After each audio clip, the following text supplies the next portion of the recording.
folks. How y'all doing this morning? This afternoon, whatever it is. We're live here in beautiful Rock House, Kentucky. I apologize for my voice. Just have a chest cold or something going on.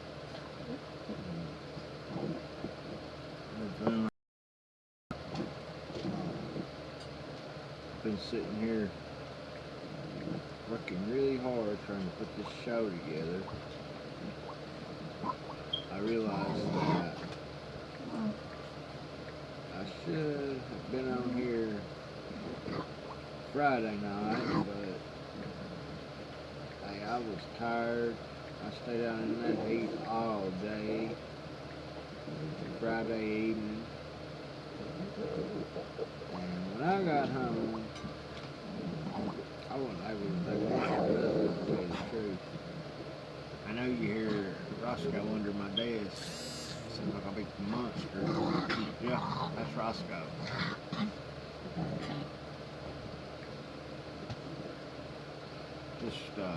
I apologize, but that's my boy. He's getting old. I gave him a good bath last night. I actually gave all my babies a bath last night. They slept good. Right here it is. Say something.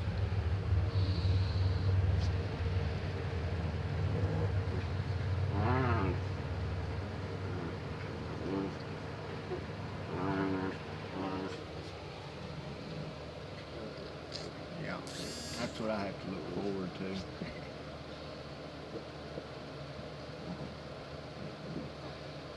But, you know, that's what life's all about. Enjoying what you do, having fun when possible, making the best of things, all that. I've actually got another camera on too. I've been trying to get it on Periscope, but it froze up. I'm going to try to go ahead and fix it again.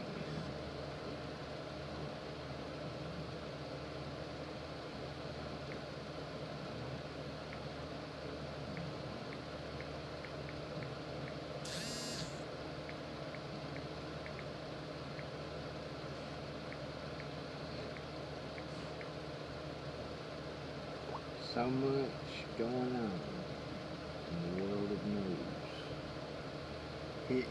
It almost makes me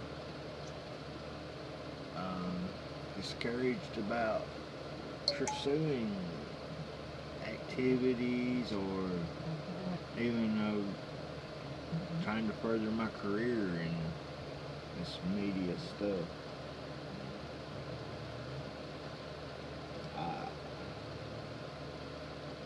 I don't know. I'll tell you though, folks. This Russia stuff, it ain't gonna stand up. It ain't gonna hold up in court, and they know it. Okay. All they're trying to do is hurt Trump's good name. Make the American voters think twice about who they elected for the 45th President of the United States. And, well, they were probably hoping on really impeaching him.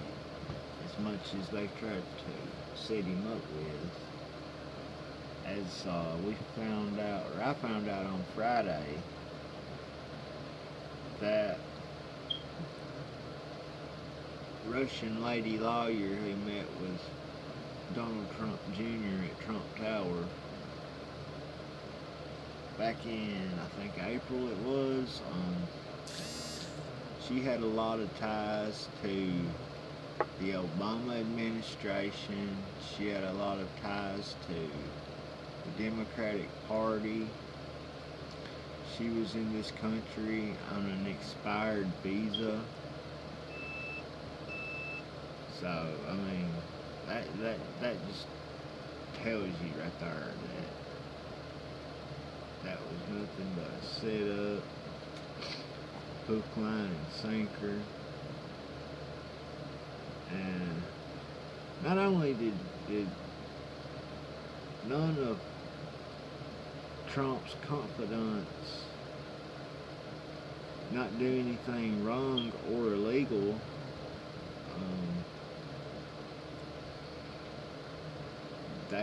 they handled that about as well as anybody could have handled it. No matter who you may be or your expertise, and no matter what, they done you couldn't ask for much of a better job than what they done in that situation.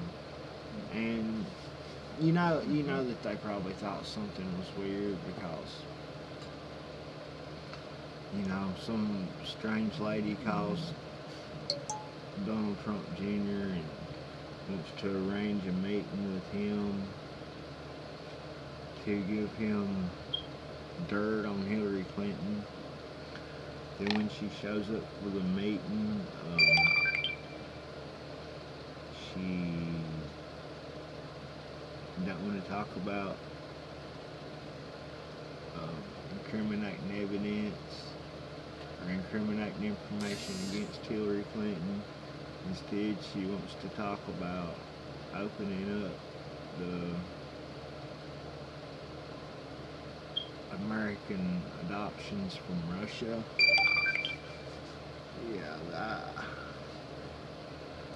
that goes to show you how dumb that the opposition is. They don't put a lot of thought into much, I don't think. And when they do, it's still a bad idea. But I'm gonna get on into this here very shortly. Sitting here.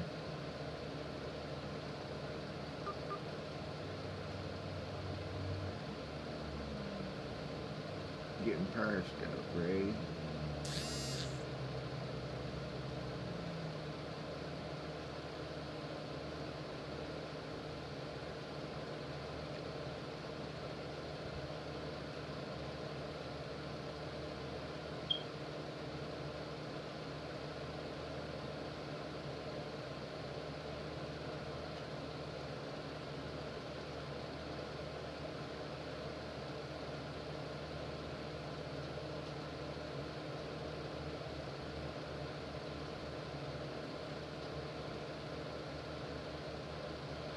I really wish that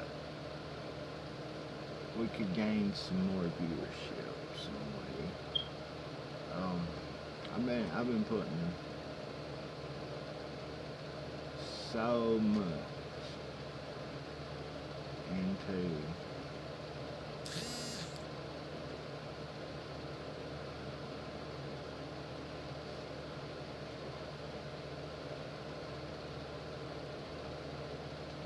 fighting the New World Order, into making this broadcast just as good as I could possibly get.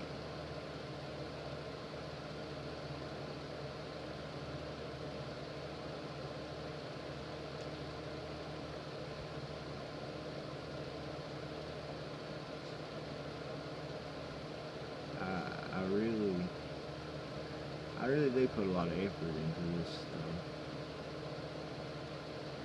whether you realize it or not.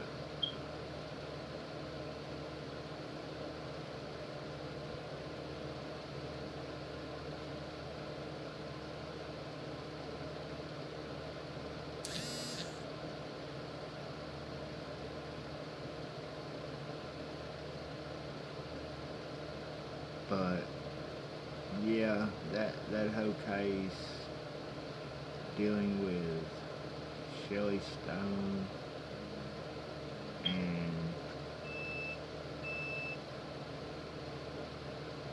his his acts of fraud that he committed against the taxpayers and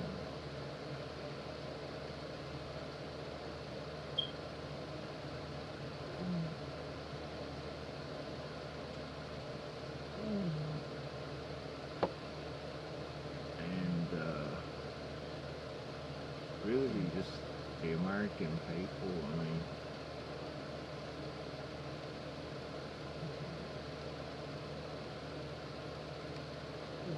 it's outrageous. It really is, especially after I tell you what he was arrested for.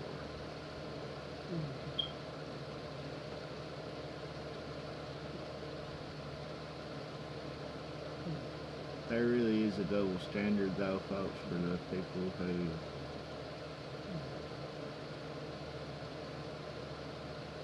have that double standard.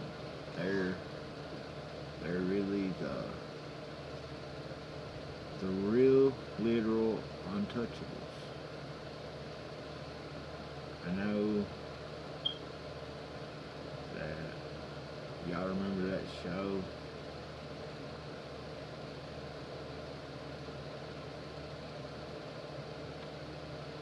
Or that movie, rather, I'm sorry.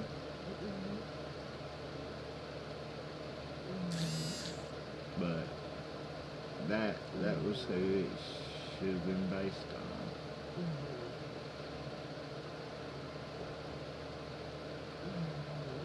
Which, I mean, they're the real mafia. I mean, don't get me wrong.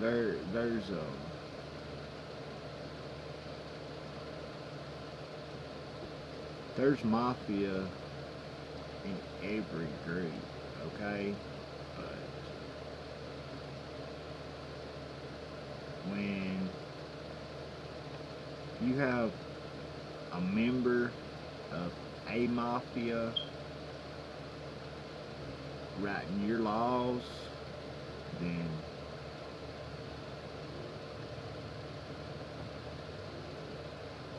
the cards are very much stacked against you, and the house will always win.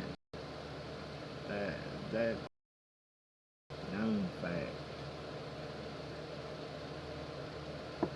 Okay, here we go. We're going live on Periscope right now.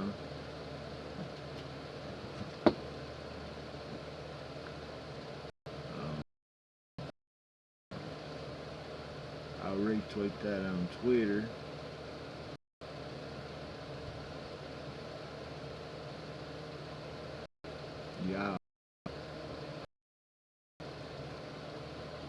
Y'all join us if you want to. I see BJ Johnson 0. Hey, doing J QWP WGPQW in his house. What is up? But yeah, these damn Democrats and their double standard, it's really no good. And then you have members of both the Democratic Party and members of the Republican Party who are working in cahoots. And historically, when this happens, the people lose. Okay, that's the number one thing to remember.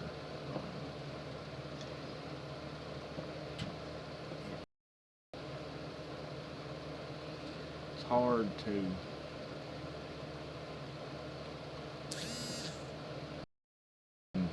when the cards are stacked against you. It really is. But let's jump into some news right here. We'll start out with the local news this morning.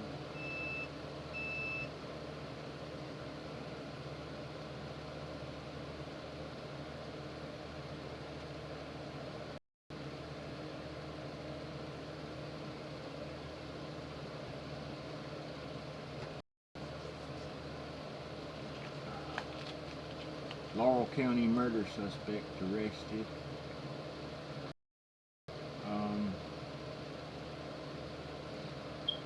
This is on WIMT.com right now. Laurel County, Kentucky. A Laurel County man who been avoiding police for nearly 2 months was finally arrested on Friday. The arrest was the result of an investigation into a fatal crash in November of 2016. Through their investigation, deputies say that they determined Eric J.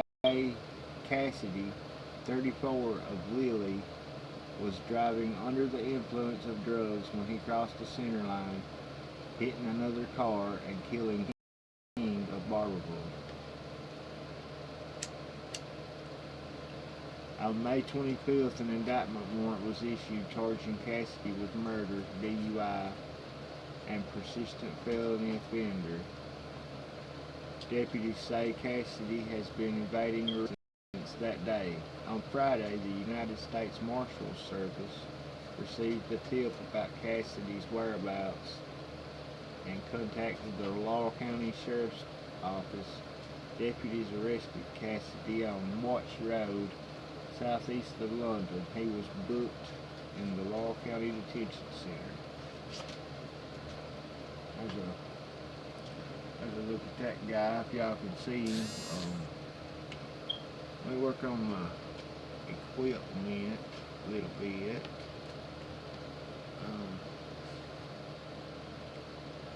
I done got one pretty good tripod. Then I got this other little thing. It's made to hold my cell phone for broadcast. It don't work very good, but it's all I've got. I like to raise that camera up a little bit somehow, but I really don't know how to do it. I think that's better for anybody who may or may not be watching me on Periscope. I've been trying to learn a lot about it this morning, or some about it anyways. I haven't gotten too far yet, but I'm gonna keep working with it. I don't care if people watches me or not, man. Okay.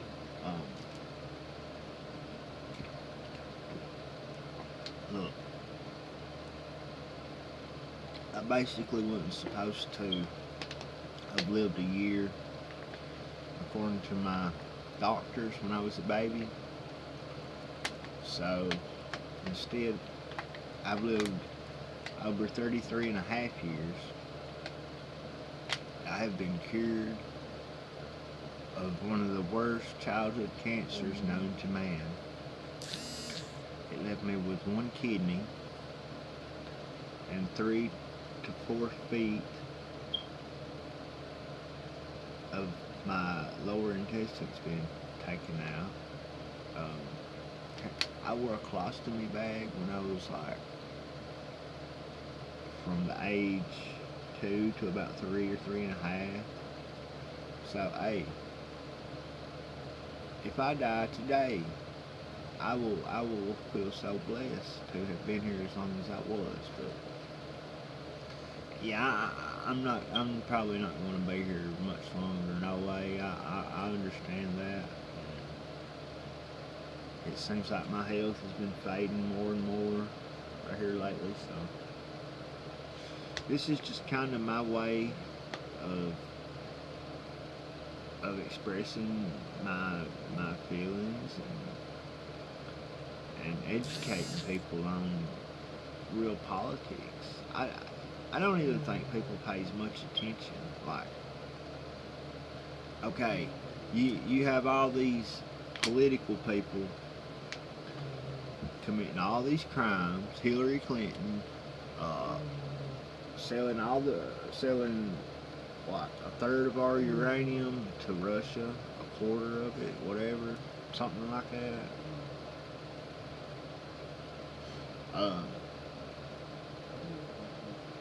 She had her own private server in her bathroom, of all places. Um, she traveled in and out of several foreign countries with classified information on her personal device, which was left open for hackers. There's no other way to say it. She is a treasonous biatch. Okay? She is. But you don't see anybody trying to prosecute her. It's like, well, nobody cares. You know, poor old Hillary. She's technologically impaired. We'll just let her go this time. She really didn't do nothing wrong, no way. I mean, even though she did carry around a hammer in case she had to destroy any kind of device, and so did her team, you know, so that's good for them, whatever. You know, then you got people like Mr. Bernie Sanders and his wife who are looking at some legal trouble right now. But I'll tell you about Bernie. It's not the Republicans coming after him. It's not even the FBI for that, for as that goes. Really, it's the they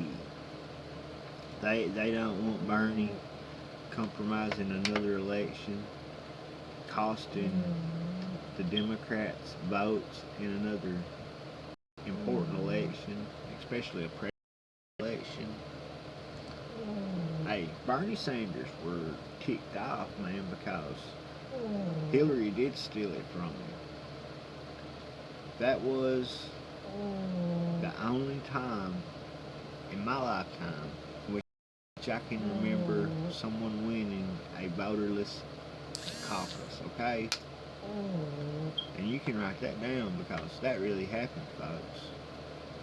And they would have stolen it from Trump if there were good red-blooded patriot Americans out there who believe in our election system and believe in our democratic process. You know, if you really want to call it democratic, you know, I'll tell you, this is more a banana republic than anything that has ever been in Havana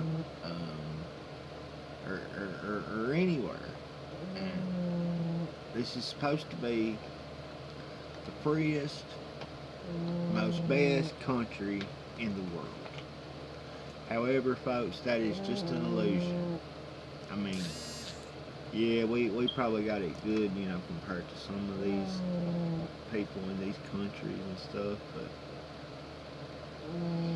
I'll tell you, all it is a big mirage, a big illusion, a bunch of smoke and mirrors. That's all it is. And I don't know why that a lot of people can't see it. Roscoe. I'm sorry, he's snoring this morning.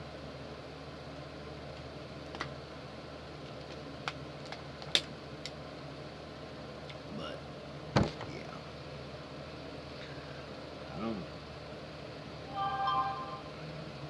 I don't get it why why more people don't speak out. Well, let's keep on moving along. I ain't got too much local news this morning. I actually had some other stuff that I wanted to get into.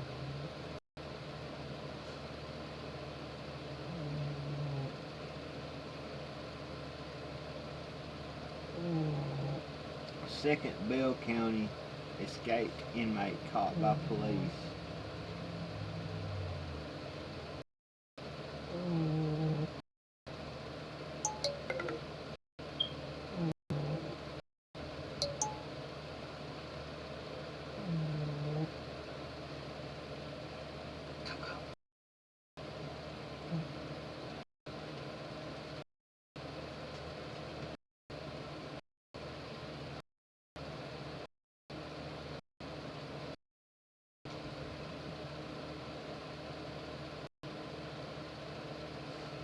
I'll let the video load here for you.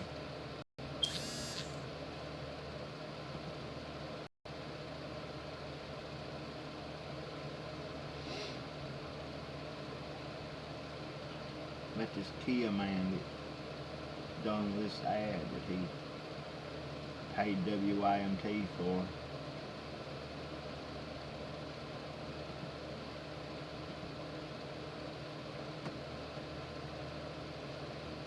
Good evening, I'm Cassidy. Well, good evening, Cassidy. I'm Alex Moore. Good evening, I'm Cassidy.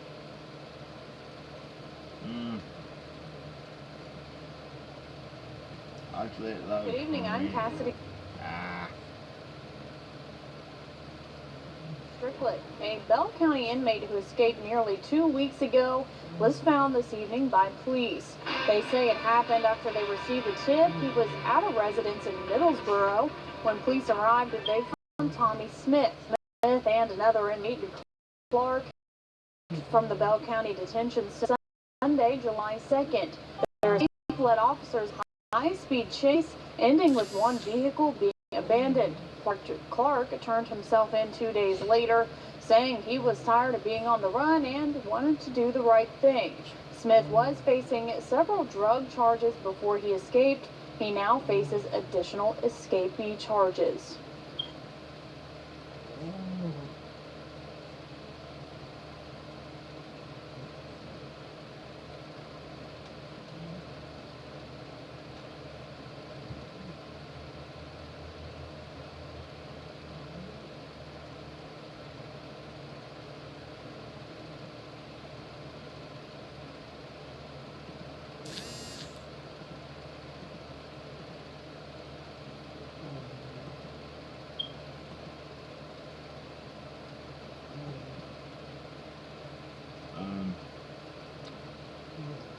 This is the latest. McConnell defers action on healthcare. It's a video that I don't guess there is. I'll read this for you.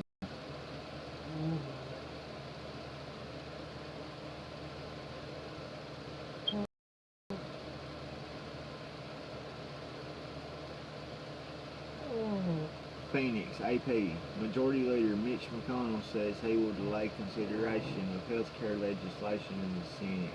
His decision follows Senator Dirty John McCain's announcement absence after surgery left Republicans short of votes on the marquee legislation.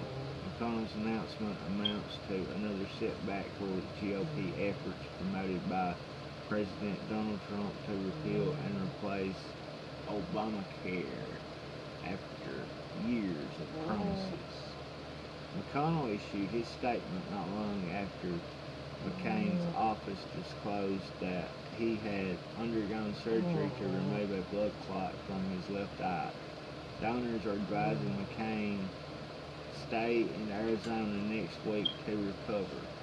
McConnell's health care legislation is already hanging by a thread in the Senate with no votes to spare.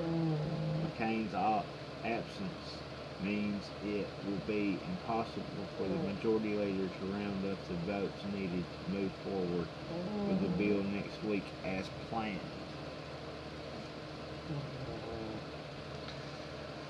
So there you go, folks.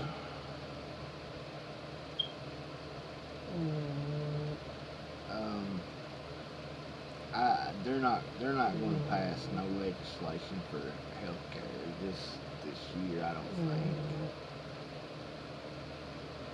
I really don't.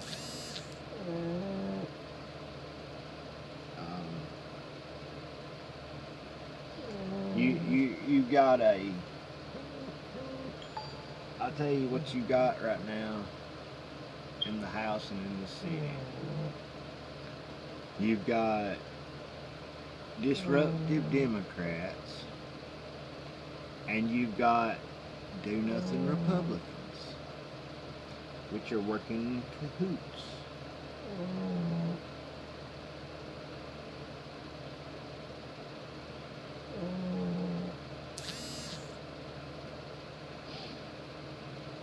And just like I said earlier, in the same exact broadcast, when you have that going on, when neither party is doing nothing in favor of the people,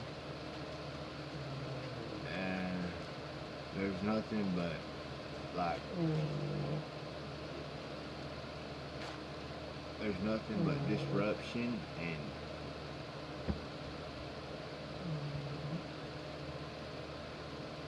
Republicans who can't get enough votes together to pass something that they've been promising passing. We got problems.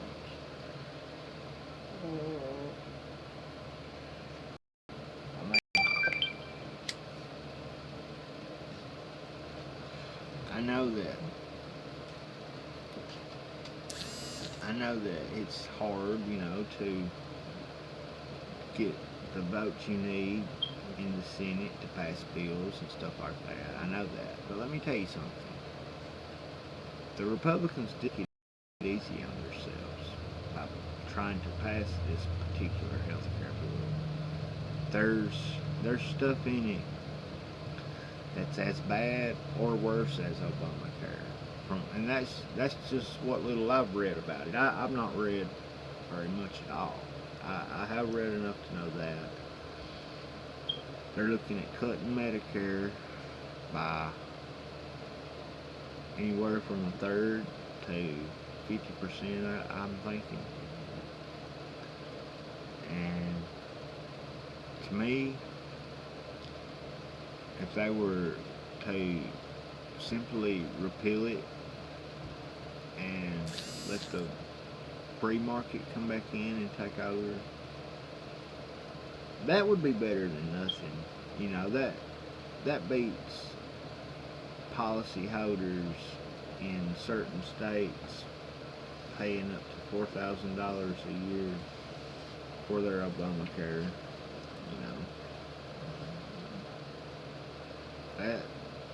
That beats nothing. Of course, there's lots of people out there who would lose their needed medical insurance. But listen, I lived without it for a good 10 or 12 years or so, and I done all right, but there ain't nobody should have to go without health insurance, folks. There really ain't. But when it's costing the serious taxpayers money and hurting us on a lot of things like the budget and our national deficit, national debt, whatever you want to call it, then you have to do something. Folks, we've got to get out of debt. We've got to get out from under the heel of the Federal Reserve, okay? The Federal Reserve is not part of the U.S. government. They're not part of the United States. In fact, they're their own little entity. which controls the U.S. pretty much, which can hold them hostage at the drop of a handkerchief, okay? Anytime they want to, they can hold this country hostage just by threatening their economy. You saw what they done while President Obama was in office, didn't you? And here Obama was saying, "Oh, if we don't do something, there will be riots. The economy will crash." You know. And then, what did he do? He gave those banks and their CEOs like 300 and some $billion, was it? And what good did it do the people? Zero. All it did was give those CEOs money for their Christmas bonuses and yearly bonuses, and yeah, some of them were getting over $1 million bonuses and going and buying private jets and just stuff like that. Are you kidding me? And people like poor old me, man. I mean, a country boy can survive, at least. There's laws against going out here and killing stuff, people, out of season. That's poaching. You kill one of the king's deer, they'll put you in jail. They'll fine you, That's just the way it is.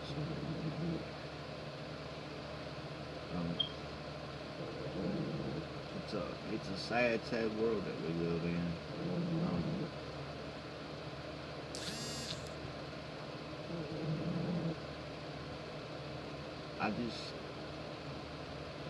I find it so appalling that so many people have 100 times what they need, 1,000 times what they need.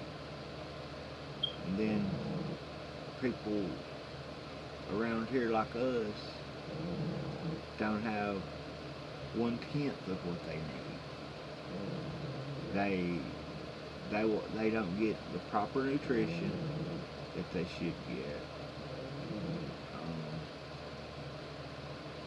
The average person who draws food stamps or SNAP, they get like $198 a month to feed them. And I know that sounds like a lot of money for one person, but when you go to buying, groceries to cook, and then snacks to eat in between, and you go and buy things like, pop, or anything like that,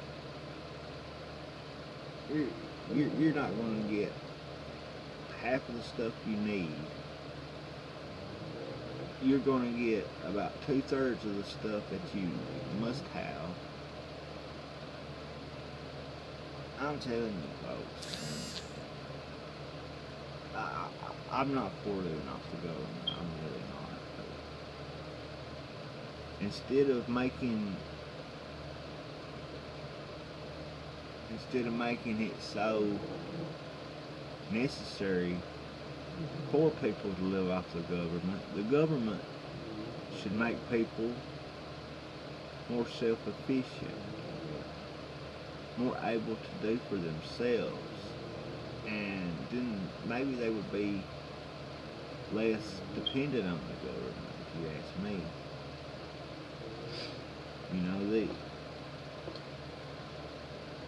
These politicians are sitting,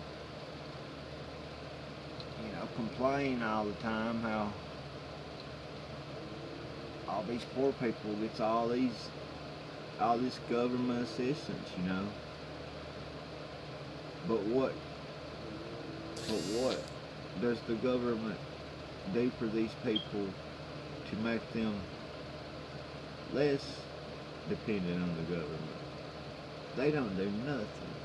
All they do is make more programs for them to sign up on. That's all they do. I mean, one might think that they set it up like this intentionally, which possibility is good, it really is.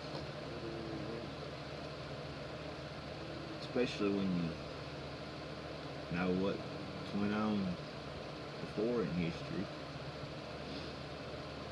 It's really actually scary. It really is.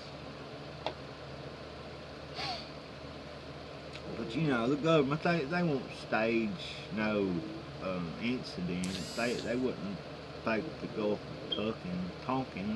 They wouldn't fly planes into the World Trade Center. They wouldn't blow up Building 7. No, our government wouldn't do stuff like that. So, and I'll tell you, ever since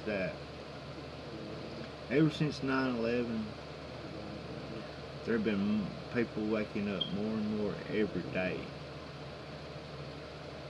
And we really need to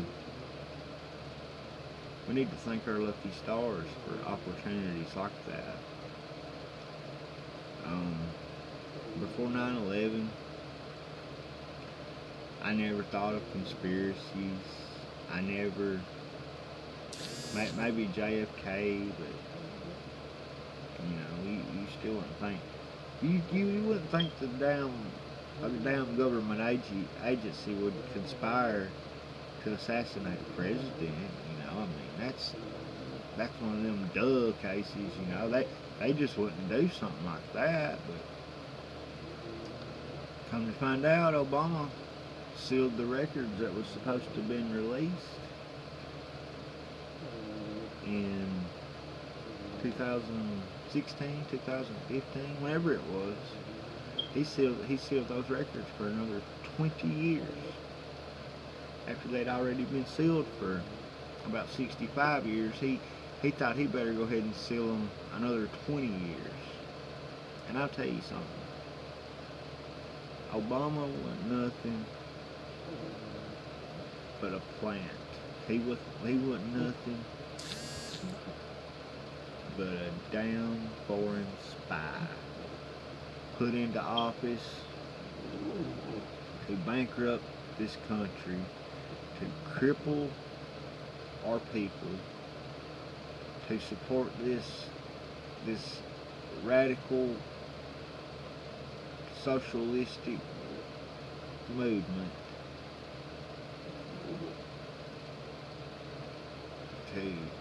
to give Iran nuclear power. That's all he was put there for. What else was it? And now we find out that he had Trump spied on through the visa court, whatever. He did that.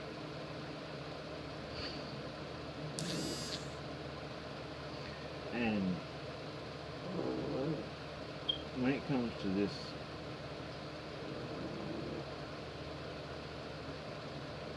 Russia BS, like I'm telling you, it's not about actually incriminating anybody or anything like that. It's all about tarnishing Trump's image, poisoning the voters' minds, putting that little thought in their head that maybe they made a mistake, or maybe he is in collusion with the Russians,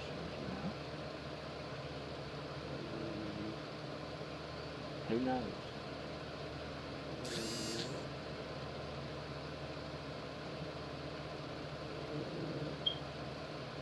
Who knows, you know? It's really unsettling.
Folks, I'm fixing to take a little break.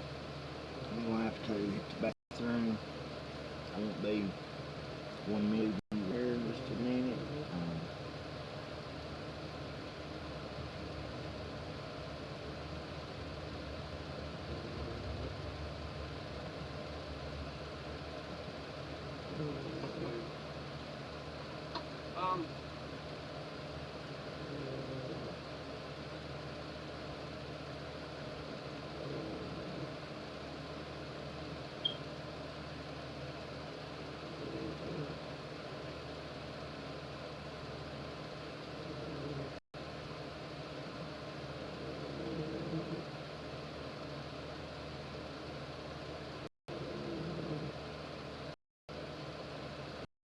Because 99% is greater than 1%. You're listening to the Alex Morgan Show. On Freedom Net Radio.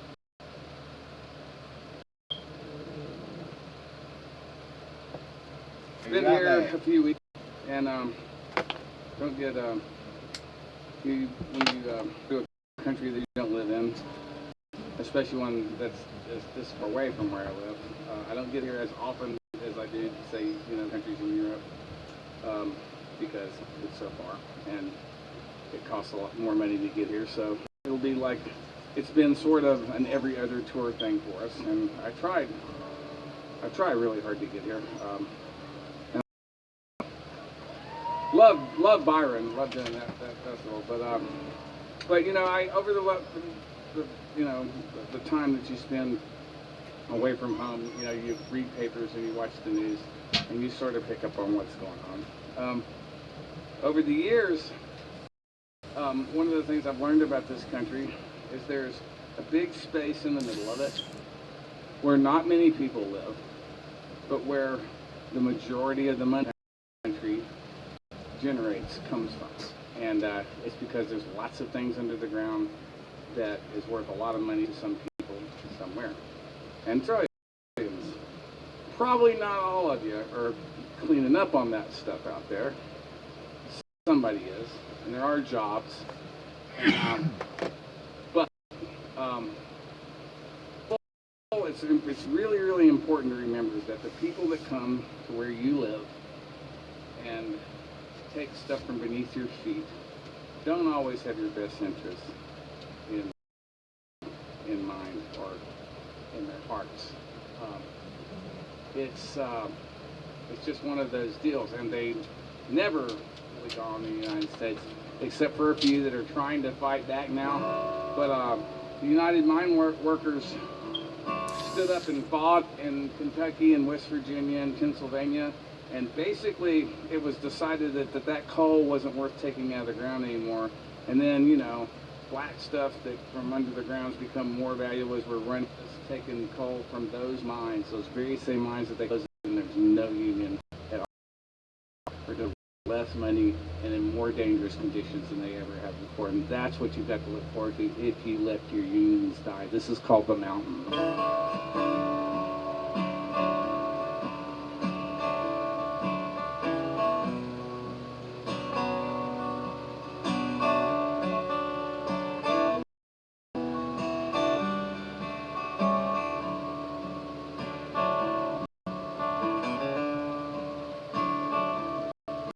I was born a long time ago.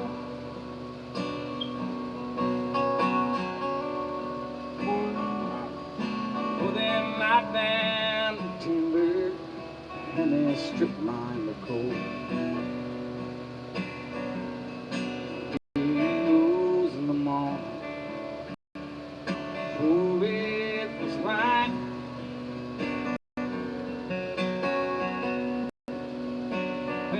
Down in that dark hole, come back up at night.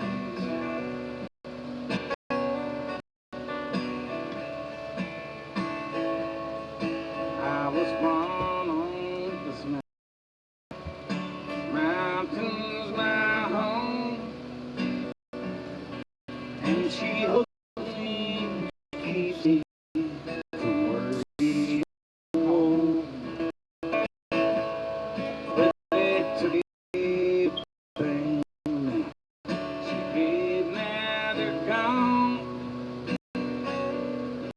But I found this mountain,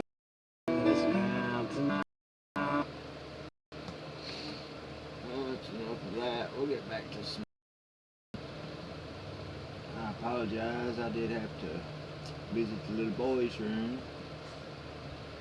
But let's get into Mr. Sheldon Shelley Stone. Shall we? We need to. This is a really big need to. You can see there on the screen. I hope.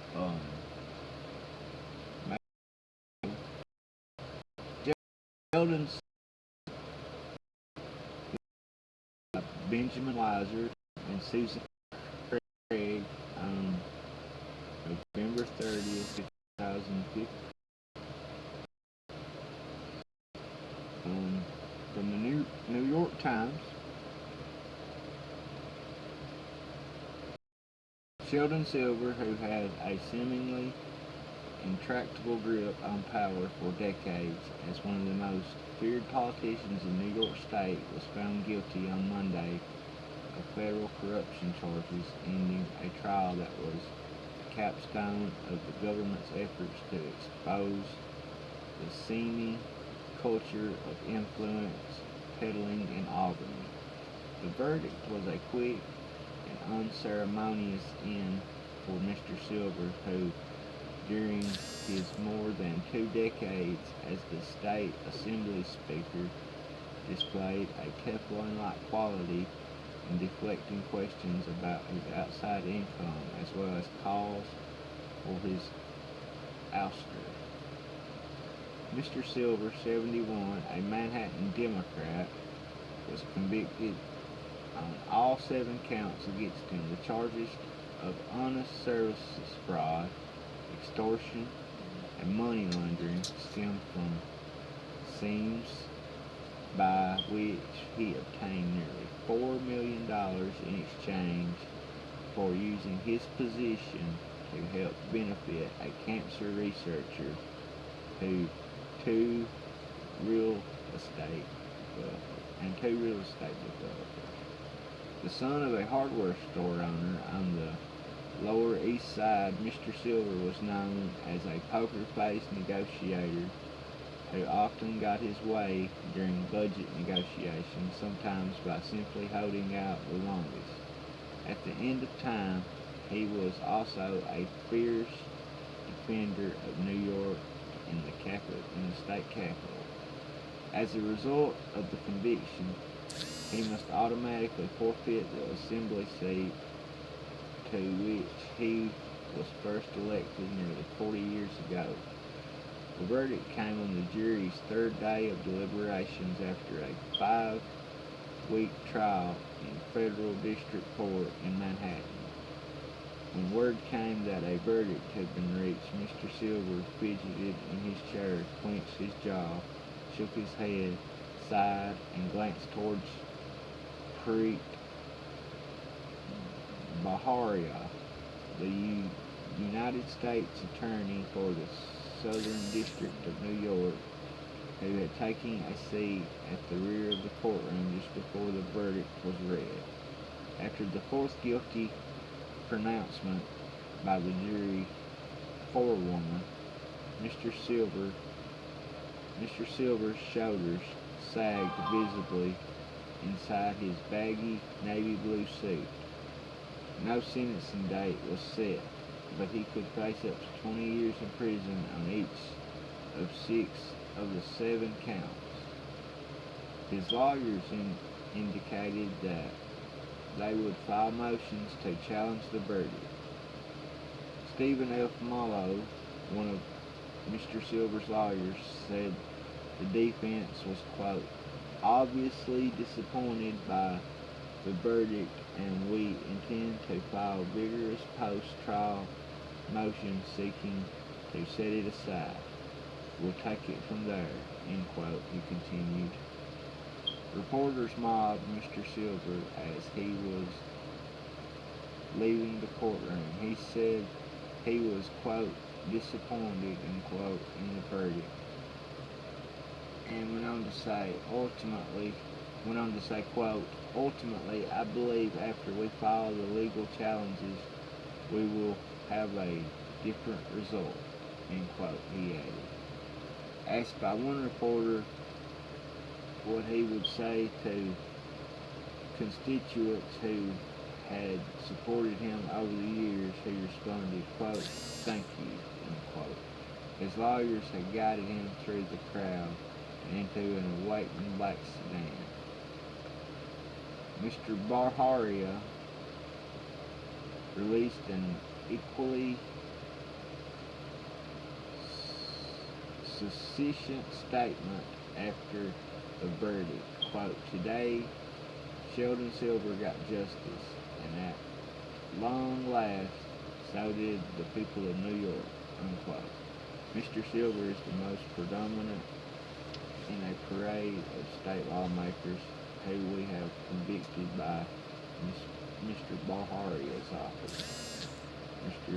Silver's former counterpart, State Senator Dean G.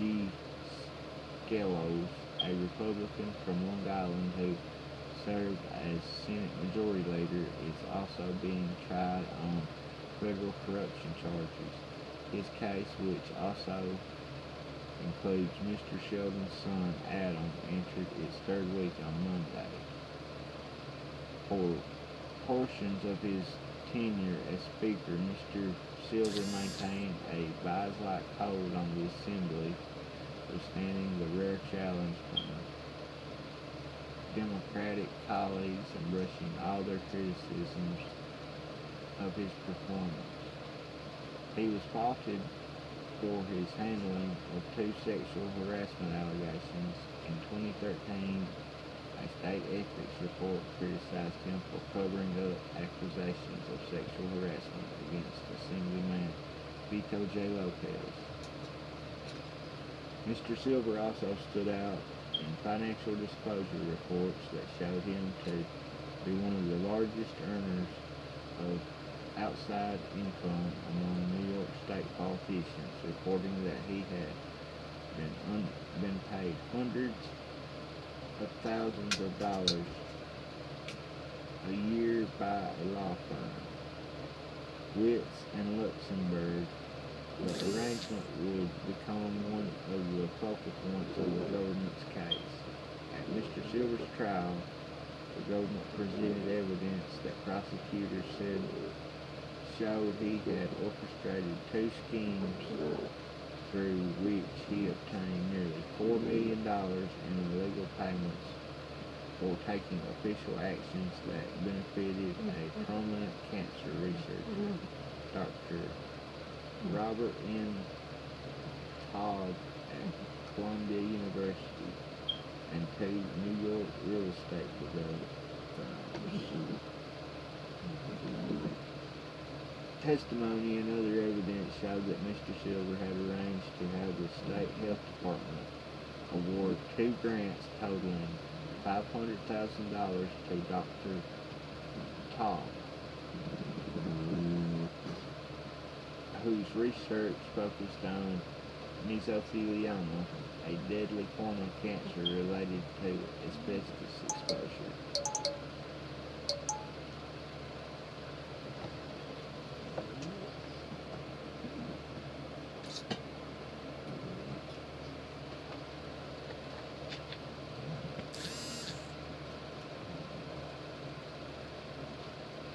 In return, Dr. Todd sent mesothelioma patients with potentially lucrative legal claims to Winston, Luxembourg, which then shared a portion of its fees with Mr. Silver. In the second scheme, prosecutors charged Mr. Silver had the two developers, Glenwood Management and Whitcock Group, moved certain tax business to a law firm, Goldberg and Eron, that secretly shared its fees with Mr. Silver. In the second scheme, in return, the Speaker lent his support to critical rent legislation backed up by Glenwood, in particular, and met with the company's lobbyists. Mr. Silver attended each day of his trial, often wearing a pinstripe suit. For the most part, he sat quietly, chatting occasionally with his lawyers or making notes for their review. He did not testify in his defense, and his lawyers did not call any witnesses. Mr. Silver's lawyer argued that in charging him, Mr. Baharia's office had sought to criminalize the kinds of activity that in which state legislators routinely engage. Quote, they look at conduct which is legal, unquote, Mr. Mallow told the jury in his opening statement, quote, conduct which is normal, conduct which allows government to function consistent with the way that our founding fathers of the state of New York wanted it to function. And they say this is illegal, unquote. A federal prosecutor, Howard S. Master, in a summation, cited what he called the, quote, core principle, unquote, that, quote, nations should be governed by people and for the people, unquote.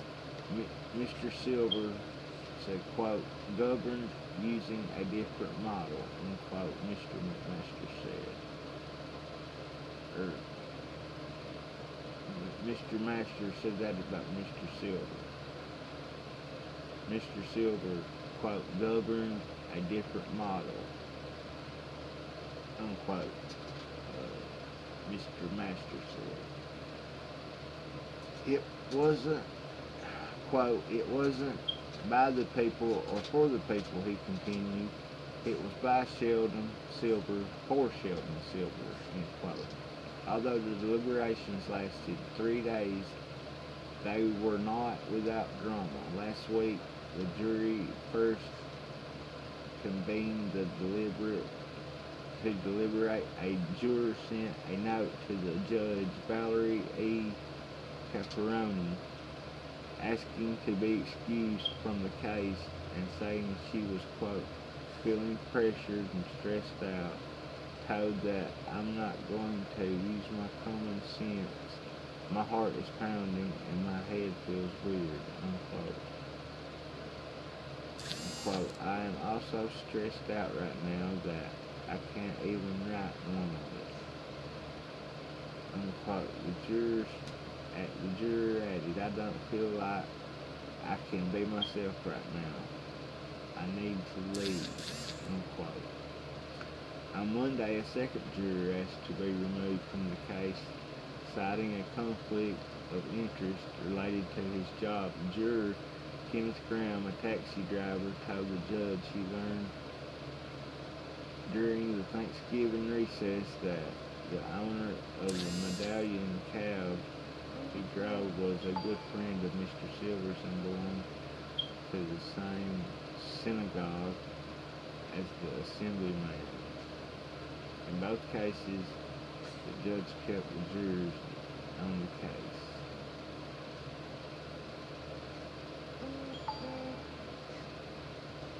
After the verdict, Mr. Graham decided the deliberation, quote, hard, unquote, refusing to elaborate as he left the courthouse.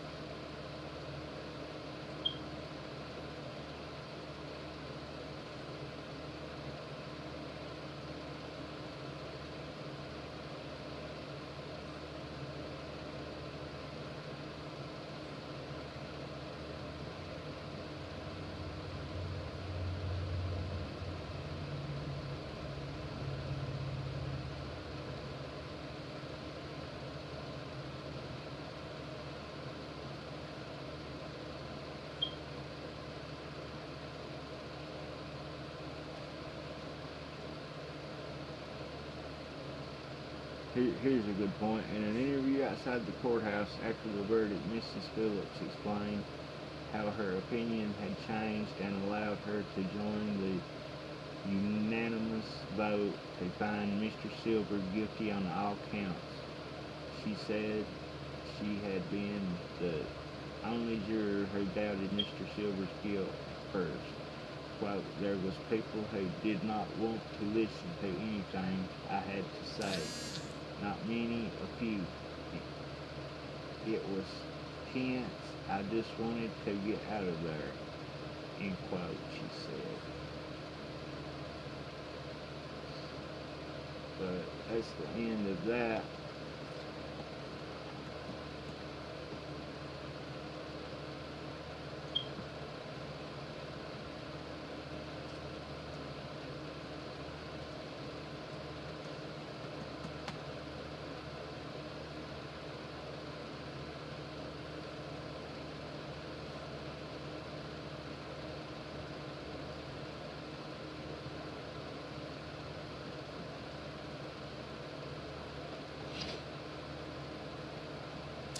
This article is also from the New York Times,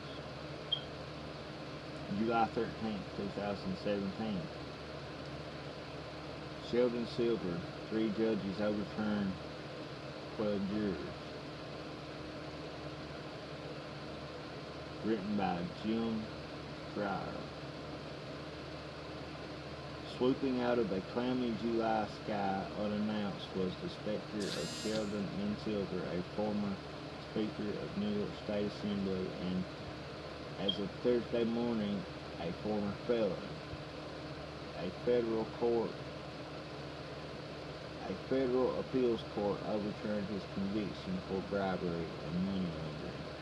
One more time, Mr. Silver was able to beat his numbers with small ones. Hardly anyone ever voted for him.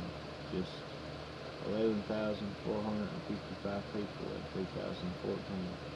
The same time he ran for office in a state of 20 million, that total would have been barely a pimple of the body politic, except for one critical quality that has carried Mr. Silver through his time as a politician and convicted plunderer. He gave a genius for leveraging obscurity. In taking power as Assembly Speaker in 1994, he persuaded enough of the roughly 99 Democrats in the chamber to give him speakership. He was the negotiating equal of a succession of leaders of the state senate and governors for both parties.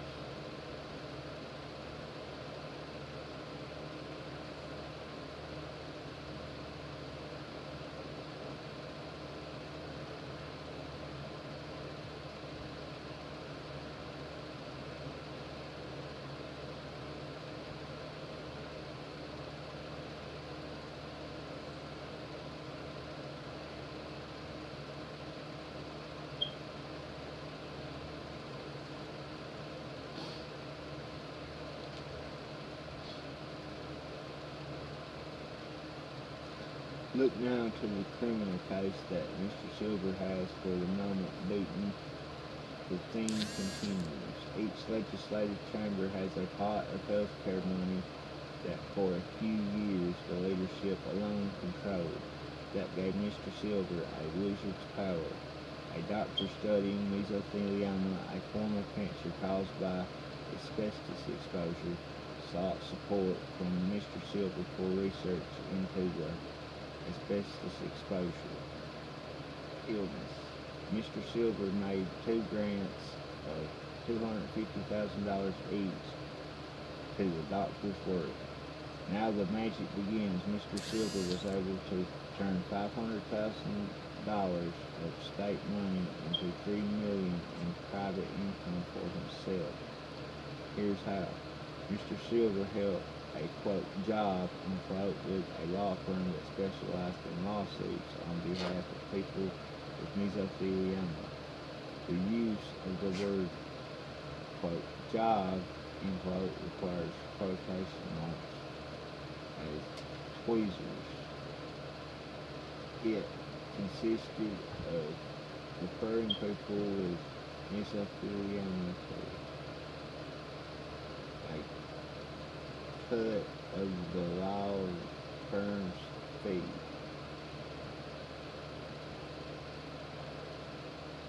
I messed up. It consisted of referring people with mesothelioma to the firm. When the clients of their families got an award, Mr. Silver received a cut from the law firm's fee. He did not file papers, meet with clients, go to court, or do anything that remotely resembled legal work. Nevertheless, he was paid $3 million in referral fees. The hardest part was finding patients who had the disease, but not for Mr. Silver. He had the mesothelioma doctor, the one with the state grants to send him patients. Quote, I will keep giving cases to Shelley because I may need him in the future. He is the most powerful man in New York State. Quote, the Dr. Robert N. Taub wrote in an email to colleagues in 2010.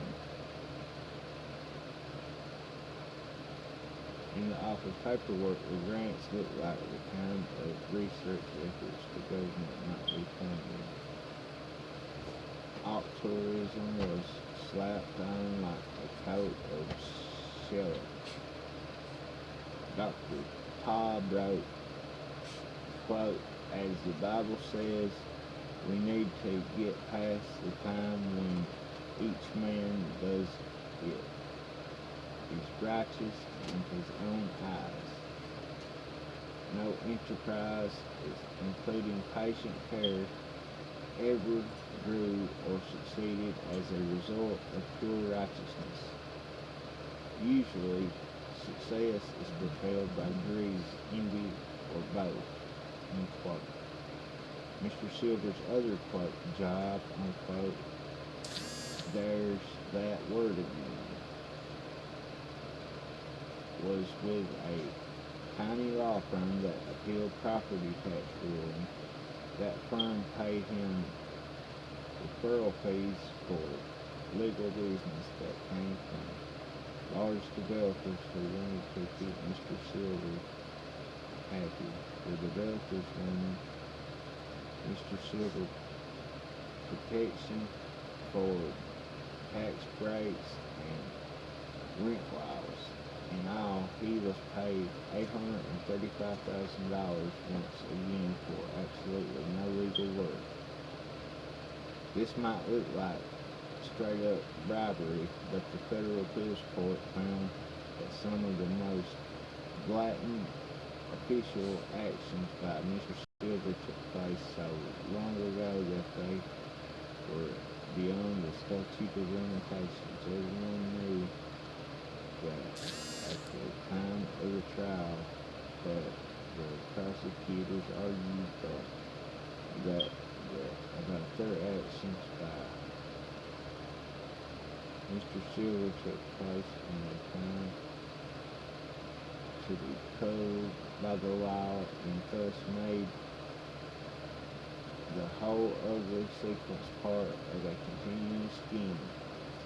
But the more recent acts was pretty small beer, an honorary proclamation, for instance, for helping family members with jobs and internships.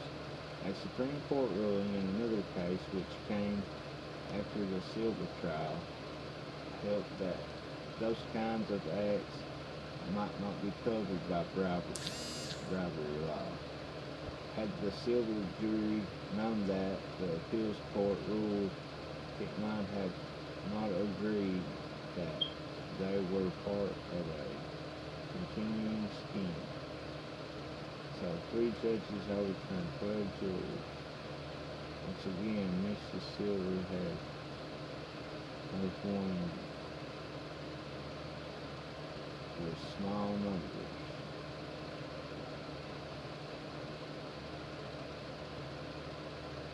I guess so, if that's what you want to call it. This is just, this ain't right. This is insulting to anyone who's ever been incarcerated. This is insulting to anybody who's ever had a family member that was in jail or incarcerated.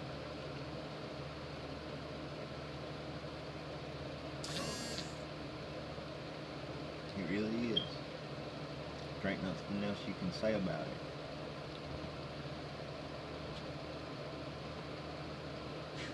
He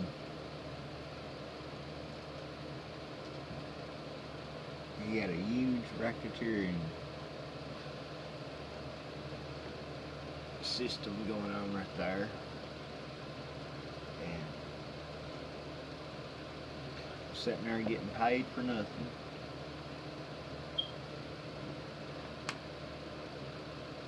They said at least $4 billion, and that's just what they knew of. Trust me, people that does stuff like that right there, they don't just do one thing and get away with it. They do lots of stuff to get away with it, because they know they can get away with it. So they want to do as much as they can while they can, which is natural, I guess. I mean, I've never been in that kind of situation, but I'll tell you what, politics has got a way of really turning the best people into criminals. It really does. I don't know if it's the power and the thirst and hunger or addiction for more power, more money. I don't know exactly. I'd say it's a lot of different things though. But now I'll tell you something. I voted for Trump, and I'm proud I voted for Trump. But I don't see this presidency getting very much at all accomplished in terms of campaign promises. I don't see him getting very much of nothing, especially with all the Republican establishment cronies who are supposed to be his allies. You got people like Lady Munster there, or Paul Ryan. He's walking around like he's Trump's best friend, like he's always been a Trump supporter, and he just knew that Trump, could always, he just always knew Trump could do it. And then you got people like Crooked John Brutus McCain, okay? And he is a Brutus, believe that.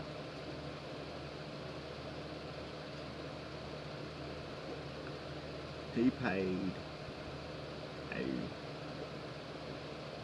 British intelligence officer to round up a fake dossier with false information against the President of the United States in hopes to tarnish his image, in hopes of having him impeached, okay? John McCain ain't to be trusted. John McCain is a dirty, backstabbing Republican establishment. He's the worst of the worst. He's kind of like, I won't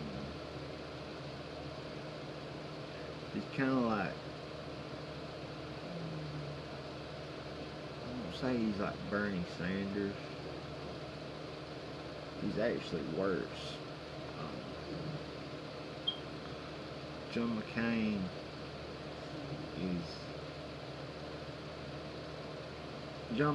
is for John McCain.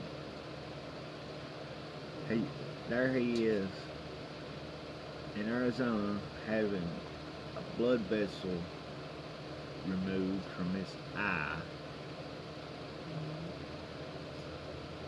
and there you have the rest of the Republicans in DC right now, after they canceled like a week of their summer recess just to get their health care bill passed. What does John McCain do? Hey, I'm gonna go get my eye operated on, buddy. I'm about to die with my eye right there, And let me tell you something. They take the best of care of these politicians. They get paid enormous amounts of money. They travel across the country whenever they're needed at the taxpayer's expense. So I'm sure that they could have gotten him an alternative doctor. They could have maybe even flew his doctor into DC just to get this legislation taken care of that we so desperately need,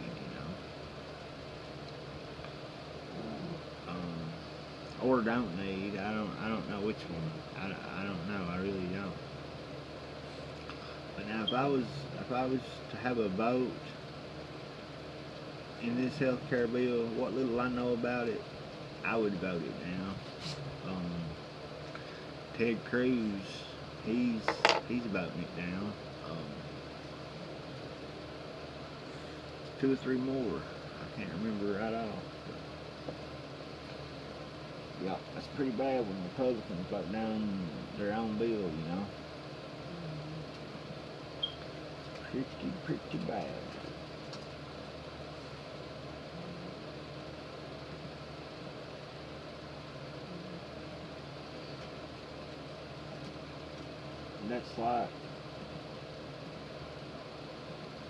that's like a football team huddled up, and the quarterback calls a play, and the running back says,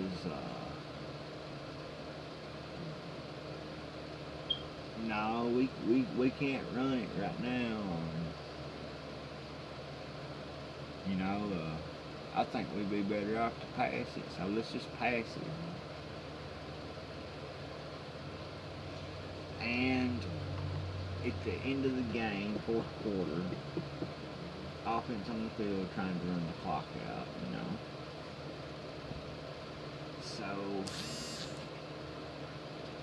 this special kind of teammate that we're talking about, naturally causes his own team to lose. And I really hope this is remembered in the upcoming election.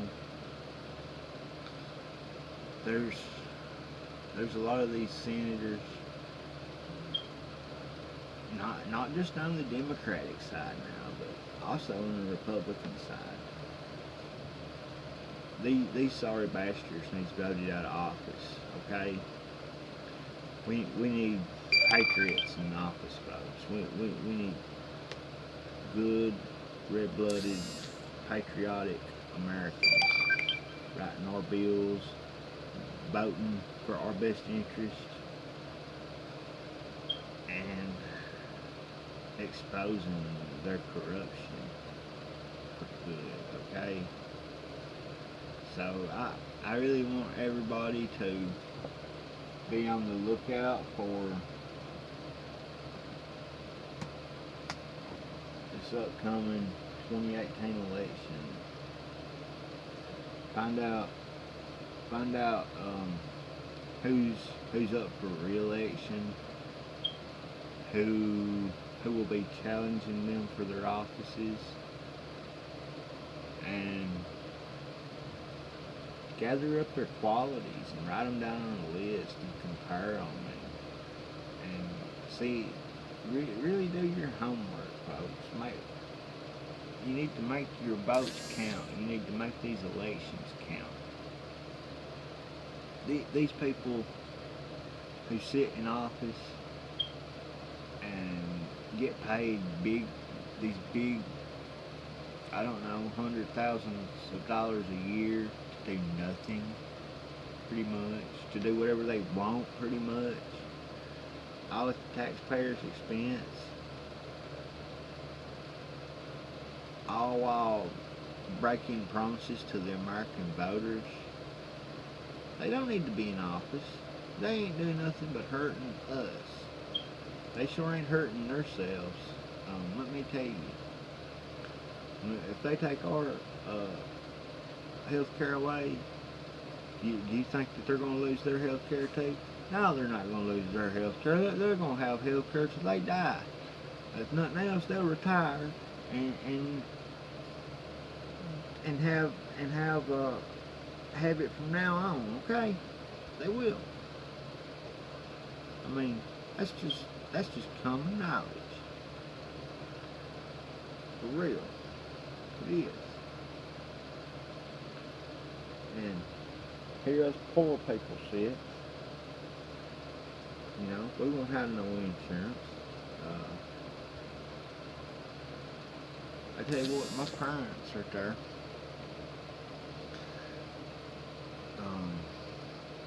My dad, he gets Medicare. I think my mom's getting Medicare too right now.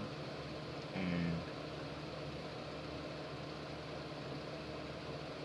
they're having to pay about $280 a piece a month just to keep their Medicare,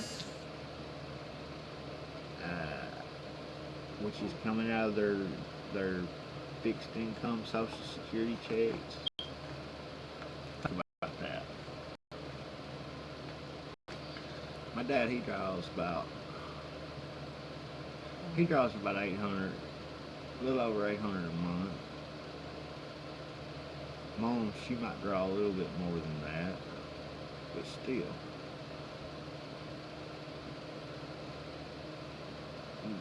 Do you think this is helping America, or do you think this is hurting America? I'd love to hear from y'all. Phone lines are open. You can call if you want to. Call 276-524-0047.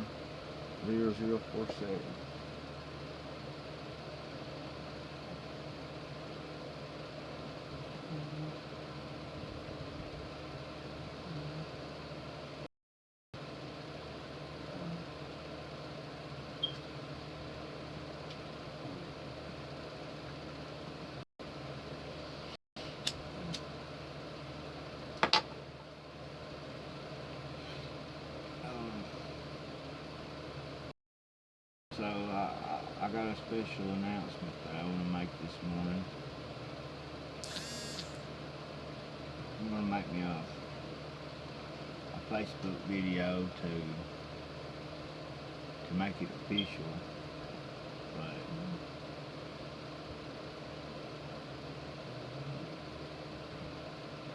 let me make sure.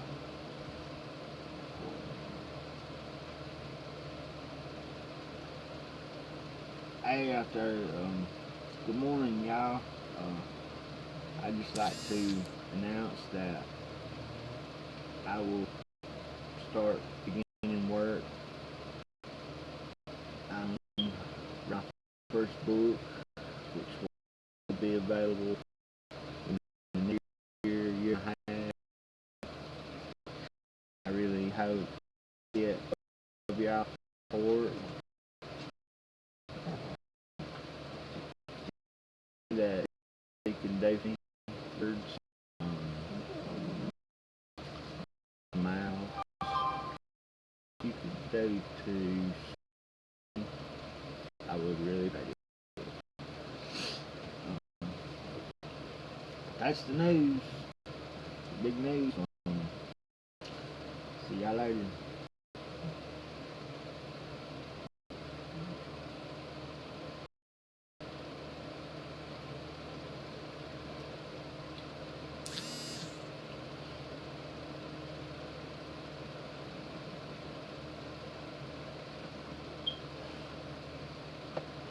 I'm not for sure what I'll call it yet.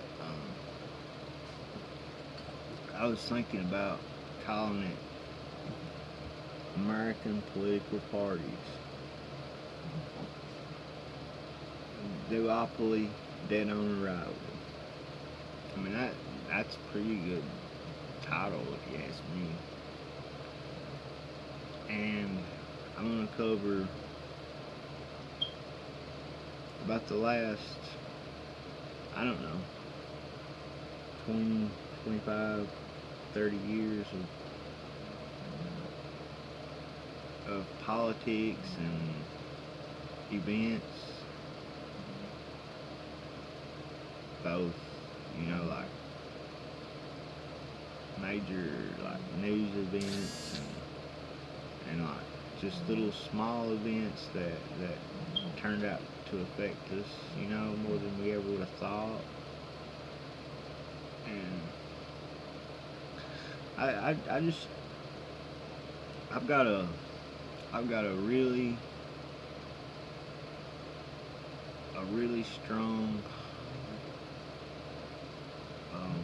motivation when it comes to educating people and researching stuff and learning stuff on my own. That's something I've always loved to do.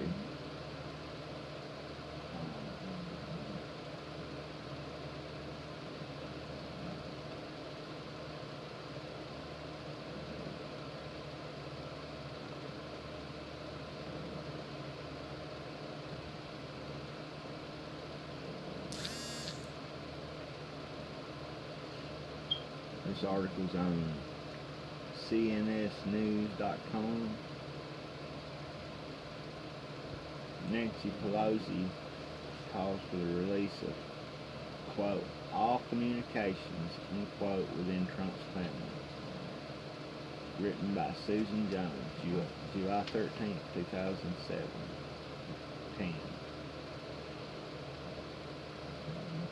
Quote, this week we saw cold, hard evidence of the Trump campaign. Indeed, the Trump family eagerly intending to collude possibly with Russia, a hostile foreign power to influence American elections, end quote. House Minority Leader Nancy Pelosi, Democrat of California, held a news conference on Thursday.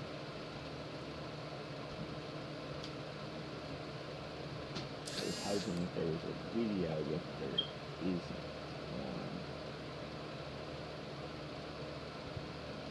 She called for the release of all communications with the Trump campaign and Trump family. Quote, the GOP must immediately join us in a call for the release of all communications within the Trump campaign and within the Trump family by email, text, Twitter, or any other direct messages, end quote, Pelosi said. Quote, I have asked other and over again what to do.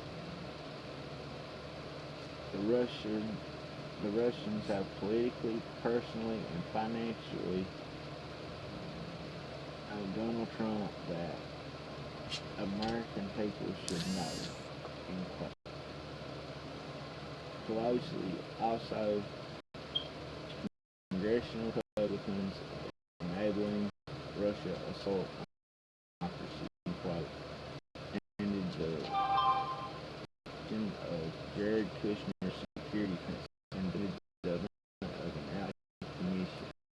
Republicans made a similar request while all communications, end quote, passed over Hillary's email server. She admitted a whole number that she deemed, quote, personal. As Pelosi, CNN was reported,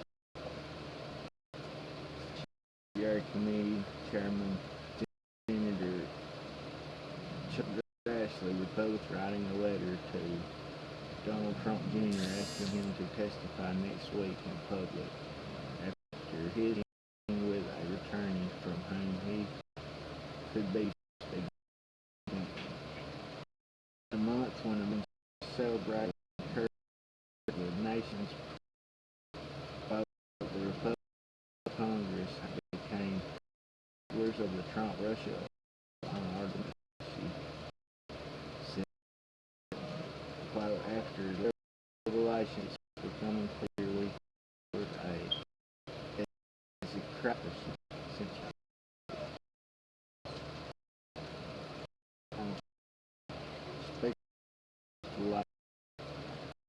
Quote, speculating outside the mission to campaign's role in the vote or democracy and putting it again. Pelosi that special Robert Mueller's investigation taking place inside the Justice Department and the Senate and House Intel Committee, quote, side, unquote, investigation as well. We need an outside independent commission to investigate this. Why are Republicans continuing to hide the truth? End quote, she said. She also singled out Trump's son and copied Jared Kushner. She must hold him accountable for his national security disclosure. Quote, his security clearance must be revoked immediately, unquote, she said.